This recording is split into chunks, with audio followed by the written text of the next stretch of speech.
നമസ്തേ. രാജ്യത്തെ ഞെട്ടിക്കുന്ന ഭീകര ശൃംഖലയുടെ വിവരങ്ങളാണ് പുറത്തുവരുന്നത്.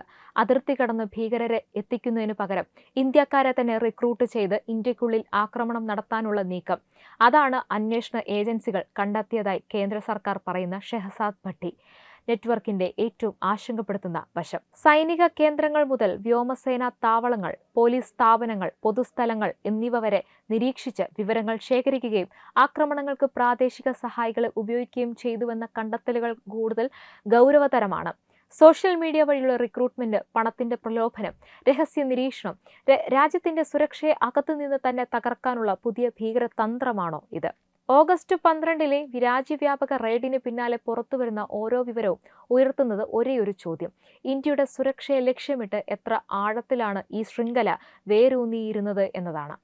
സ്വാതന്ത്ര്യദിനത്തിന് മുന്നോടിയായി ഇന്ത്യയിൽ വൻ അട്ടിമറികളും രക്തച്ചൊരിച്ചിലും ലക്ഷ്യമിട്ട് പാകിസ്ഥാൻ ചാരസംഘടനയായ ISIയുടെ പിന്തുണയോടെ പ്രവർത്തിച്ച ഷെഹസാദ് ഭട്ടി ഭീകര ശൃംഖലയെക്കുറിച്ചുള്ള കൂടുതൽ ഞെട്ടിക്കുന്ന വിവരങ്ങളാണ് പുറത്തുവന്നത്. ഓഗസ്റ്റ് 12 14 സംസ്ഥാനങ്ങളിലായി ഇന്ത്യൻ സുരക്ഷാ സേനയും ഏജൻസികളും സംയുക്തമായി നടത്തിയ മിന്നൽ ഓപ്പറേഷനിലൂടെയാണ് 200-ലധികം ഭീകരരെയും സഹായികളെയും പിടികൂടി ഈ വൻ പദ്ധതി തകർത്തത്. അതിർത്തി കടന്നെത്തുന്ന വിദേശ ഭീകരർക്ക് പകരം ഇന്ത്യക്കാരെ തന്നെ ഉപയോഗിച്ച് രാജ്യത്തിനകത്ത് ആക്രമണങ്ങൾ അഴിച്ചുവിടുകയെന്ന പുതിയ തന്ത്രമാണ് ഷെഹസാദ് ഭട്ടി നെറ്റ്വർക്ക് നടപ്പിലാക്കാൻ ശ്രമിച്ചത്. ഇതിനായി പ്രാദേശിക ഗുണ്ടാ സംഘങ്ങളെയും ക്രിമിനലുകളെയും ഇവർ വൻതോതിൽ റിക്രൂട്ട് ചെയ്തു. ഹിന്ദു, സിഖ് മതവിഭാഗങ്ങളിൽപ്പെട്ടവർ ഉൾപ്പെടെയുള്ള പ്രാദേശിക കണ്ണികളെയാണ് സംഘം തങ്ങളുടെ ആവശ്യങ്ങൾക്കായി ഉപയോഗിച്ചത്. ഇന്ത്യ തകർത്ത ഭീകര ശൃംഖല ഷെഹസാദ് ഭട്ടി നെറ്റ്വർക്കുമായി ബന്ധപ്പെട്ട കൂടുതൽ വിവരങ്ങൾ പുറത്തായിരിക്കുമ്പോൾ രാജ്യം വളരെ അതീവ ഗൗരവത്തോടെയാണ് ഈ വിഷയത്തെ കാണുന്നത്. നെറ്റ്വർക്കുമായി ബന്ധപ്പെട്ട പാകിസ്ഥാൻ കേന്ദ്രമാക്കി പ്രവർത്തിക്കുന്ന ഈ സംഘം സ്വാതന്ത്ര്യദിനത്തോടനുബന്ധിച്ച് ഇന്ത്യയിൽ വലിയ അട്ടിമറി പ്രവർത്തനങ്ങൾ നടത്താനായിരുന്നു പദ്ധതിയിട്ടിരുന്നത്.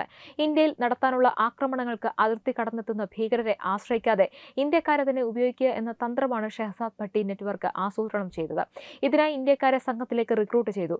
മറ്റൊരു പ്രധാനപ്പെട്ട ഒരു കാര്യം എന്ന് പറഞ്ഞാൽ, ഇവരോടൊപ്പം സ്ത്രീകളെയും പ്രായപൂർത്തിയാകാത്ത കുട്ടികളെയും തങ്ങളുടെ ഏജന്റുമാരായിട്ട് സംഘം കൂടെ കൂട്ടിയിരുന്നു. സൈനിക താവളങ്ങൾ, വ്യോമസേനാ കേന്ദ്രങ്ങൾ, ആശുപത്രികൾ, തിരക്കേറിയ പൊതുസ്ഥലങ്ങൾ എന്നിവ കേന്ദ്രീകരിച്ചായിരുന്നു ഈ ശൃംഖലയുടെ പ്രധാന രഹസ്യ നിരീക്ഷണം. ഇത്തരം അതീവ സുരക്ഷാ മേഖലകളുടെ വിവരങ്ങൾ ചോർത്തി നൽകുന്ന പ്രാദേശിക ഏജന്റുമാർക്ക് 10,000 രൂപ മുതൽ 12,000 രൂപ വരെ പ്രതിഫലം നൽകിയാണ് സംഘം ചാരവൃത്തി നടത്തിയത്. രഹസ്യാന്വേഷണ വിഭാഗത്തിന്റെ കൃത്യമായ മുന്നറിയിപ്പിനെ തുടർന്ന് നടന്ന റെയ്ഡിലാണ് ഉത്തർപ്രദേശിൽ നിന്ന് ഏറ്റവും കൂടുതൽ പേർ 62 പേർ അറസ്റ്റിലായത്. ഹരിയാനയിൽ നിന്ന് 52 പേരും ദില്ലിയിൽ നിന്ന് 51 പേരും പഞ്ചാബിൽ നിന്ന് 44 പേരും പിടിയിലായിരുന്നു.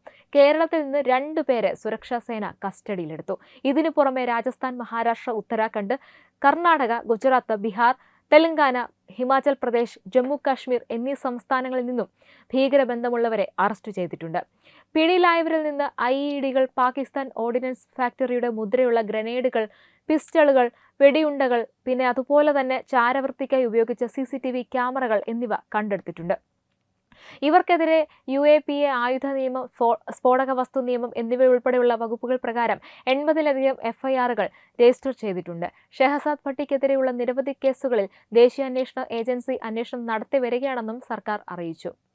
എന്തായാലും പാകിസ്ഥാൻ ചാരസംഘടനയായ ISIയുടെ പിന്തുണയോടെ പ്രവർത്തിക്കുന്ന ഷെഹസാദ് ഭട്ടി നെറ്റ്വർക്കിനെ SBN, കേന്ദ്ര സുരക്ഷാ ഏജൻസികളും വിവിധ സംസ്ഥാന പോലീസും ചേർന്ന് തകർത്തതുമായി ബന്ധപ്പെട്ട് അതീവ നിർണായക വിവരങ്ങളാണ് പുറത്തു വന്നുകൊണ്ടിരിക്കുന്നത്. ഈ ഭീകരവാദ ശൃംഖലയെക്കുറിച്ചുള്ള പ്രധാന വിവരങ്ങളും അവരുടെ പ്രവർത്തന രീതികളും നമുക്കൊന്ന് ഓടിച്ചെന്ന് നോക്കാം. സോഷ്യൽ മീഡിയ വഴിയുള്ള റിക്രൂട്ട്മെന്റ് സ്വാധീനം. പാകിസ്ഥാൻ സ്വദേശിയായ ഷെഹസാദ് ഭട്ടി ഇൻസ്റ്റഗ്രാം, ഫേസ്ബുക്ക് എന്നിവയിലൂടെ ലക്ഷക്കണക്കിന് ഫോളോവേഴ്സ് ഉള്ള ഒരു സോഷ്യൽ മീഡിയ ഇൻഫ്ലുവൻസർ കൂടിയാണ്. ലക്ഷ്യമിട്ടത് വിദേശ വിസ വാഗ്ദാനം ചെയ്തും ഏതാനും 1000 രൂപ നൽകിയും ഇന്ത്യയിലെ സാധാരണക്കാരായ യുവാക്കളെയാണ് ഇയാൾ വലയിലാക്കിയത്. ഇൻസ്റ്റഗ്രാമിലൂടെയാണ് ഇയാൾ പ്രധാനമായും ആളുകളുമായി ബന്ധപ്പെട്ടിരുന്നത്. തന്ത്രം: വലിയ ആക്രമണങ്ങൾക്കായി ആളുകളെ തീവ്രവാദത്തിലേക്ക് കൊണ്ടുവരുന്നതിന് പകരം പണവും മറ്റ് പ്രലോഭനങ്ങളും നൽകി യുവാക്കളുടെ ഒരു വലിയ നിരയെ ഇയാൾ ഇന്ത്യയിലുടനീളം രൂപീകരിച്ചു. പ്രധാന ലക്ഷ്യങ്ങളും ചാരവൃത്തിയും നോക്കിയാലോ. ഒന്ന്, നിരീക്ഷണം. പോലീസ് സ്റ്റേഷനുകൾ, വ്യോമസേനാ താവളങ്ങൾ, സൈനിക കേന്ദ്രങ്ങൾ, പ്രധാന റോഡുകൾ, റെയിൽവേ സ്റ്റേഷനുകൾ, ആരാധനാലയങ്ങൾ എന്നിവ നിരീക്ഷിക്കാൻ ഇയാൾ പ്രാദേശിക ഏജന്റുകൾക്ക് പണം നൽകി. CCTVകൾ സ്ഥാപിക്കൽ. തന്ത്രപ്രധാനമായ ഈ മേഖലകളെ തത്സമയം നിരീക്ഷിക്കുന്നതിനായി പ്രാദേശിക ഏജന്റുകൾ വഴി ഇയാൾ രഹസ്യമായി CCTV ക്യാമറകൾ സ്ഥാപിച്ചു. ഇതിൽ നിന്നുള്ള ദൃശ്യങ്ങൾ പാകിസ്ഥാനിലേക്ക് ചോർത്തി നൽകുകയായിരുന്നു ലക്ഷ്യം. ആസൂത്രിത ആക്രമണങ്ങൾ. രാജ്യത്തെ ക്രമസമാധാന നില തകർക്കാൻ ഗ്രനേഡ് ആക്രമണങ്ങൾ, IED സ്ഫോടനങ്ങൾ, പെട്രോൾ പമ്പ് ആക്രമണങ്ങൾ, കൃത്യമായി ലക്ഷ്യമിട്ടുള്ള കൊലപാതകങ്ങൾ എന്നിവയാണ് ഇവർ ആസൂത്രണം ചെയ്തിരുന്നത്.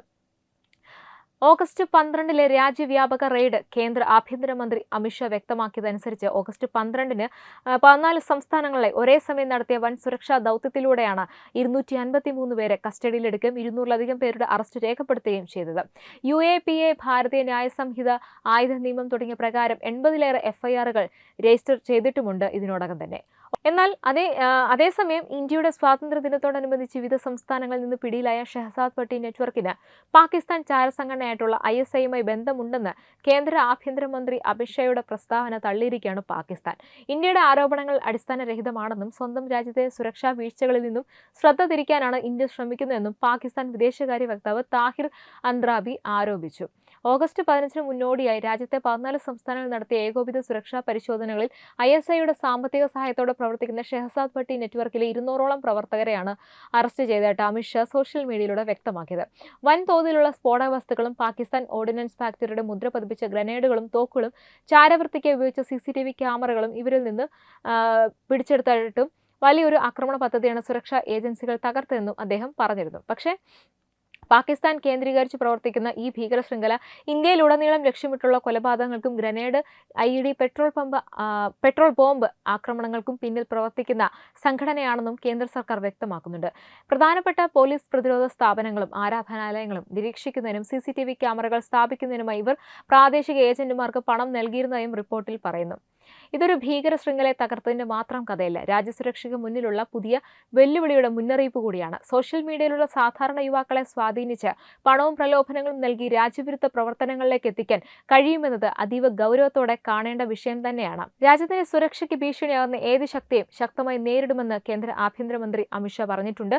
ഭീകരവാദത്തിനെതിരെ സുരക്ഷാ ഏജൻസികളും സംസ്ഥാന പോലീസും ഏകോപിപ്പിച്ച് പ്രവർത്തിക്കുമെന്നും രാജ്യത്തിന്റെ സമാധാനവും അഖണ്ഡതയും തകർക്കാനുള്ള ശ്രമങ്ങൾ ഒരു കാരണവശാലും അനുവദിക്കില്ലെന്നുമാണ് അമിത്ഷാ വ്യക്തമാക്കിയിരിക്കുന്നത്. രാജ്യസുരക്ഷയുടെ കാര്യത്തിൽ നേഷൻ ഫസ്റ്റ് എന്ന നിലപാടുമായി അമിത്ഷായ്ക്കൊപ്പം നിൽക്കുകയാണ് ഓരോ ഇന്ത്യക്കാരന്റെയും ഉത്തരവാദിത്തം. രാജ്യസുരക്ഷയ്ക്ക് മുന്നിൽ ഒറ്റക്കെട്ടായി നേഷൻ ഫസ്റ്റ് രാജ്യത്തിന്റെ സുരക്ഷയും അഖണ്ഡതയും സംരക്ഷിക്കാനുള്ള പോരാട്ടത്തിൽ കേന്ദ്ര ആഭ്യന്തരമന്ത്രി അമിത്ഷായ്ക്കൊപ്പം രാജ്യം ഒറ്റക്കെട്ടായി നിൽക്കുകയും ചെയ്യും. ഭീകരവാദത്തിനെതിരായ ശക്തമായ നടപടികൾക്ക് പൂർണ്ണ പിന്തുണ. രാജ്യ താൽപര്യമാണ് ആദ്യം. Nation first, India first. ഈ വിഷയത്തെക്കുറിച്ച് നിങ്ങളുടെ അഭിപ്രായങ്ങൾ രേഖപ്പെടുത്തുക.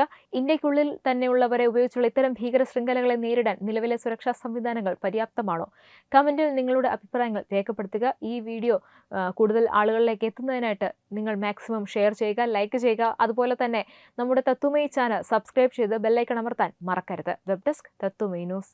HIV അണുബാധ സന്തോഷപൂർണമായ ഒരു ജീവിതത്തിന് തടസ്സമല്ല. HIV അണുബാധയ്ക്ക് ഫലപ്രദമായ ചികിത്സ ഇന്ന് ലഭ്യമാണ്. ഇതിന് യഥാസമയം അണുബാധ കണ്ടെത്തുന്നതും കാലേക്കൂട്ടി ചികിത്സ നടത്തേണ്ടതും അത്യാവശ്യമാണ്. സൗജന്യമായ ചികിത്സയും മാർഗനിർദ്ദേശങ്ങളും സർക്കാർ ആശുപത്രികളിലെ ART അഥവാ ഉഷസ് കേന്ദ്രങ്ങളിൽ ലഭ്യമാണ്. ആരോഗ്യ സംരക്ഷണം ഓരോരുത്തരുടെയും ഉത്തരവാദിത്തമാണ്.